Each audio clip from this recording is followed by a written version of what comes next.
আমেরিকায় গ্রীষ্মকে বিদায় জানাতে এবার ভিন্নধর্মী এক আয়োজন করল মিশিগানে প্রবাসী বাংলাদেশিরা। বাংলাদেশিদের অংশগ্রহণে অনুষ্ঠিত হলো 2 দিন ব্যাপী প্রিমিয়ার সামার অ্যান্ড মেলা। গ্রীষ্মকে বিদায় জানাতে ওয়ারেন সিটির 9 মাইল এরিয়ার দেশি হলে গত শনিবার ও রবিবার এ ভিন্নধর্মী আয়োজন সম্পন্ন হয়, যেখানে দেশি বিদেশি নানা পণ্যের স্টল বসানোর পাশাপাশি ভিড় জমান দর্শকরা।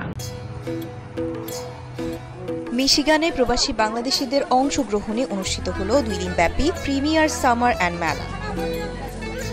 গ্রীষ্মকে বিদায় জানাতে ওয়ারেন সিটির 9 মাইল এরিয়ার দেশি হলে গত শনি ও রবিবার ভিন্নধর্মী আয়োজন সম্পন্ন হয়। মেলায় দেশি বিদেশি নানা পণ্যের স্টল বসান স্থানীয় উদ্যোক্তারা।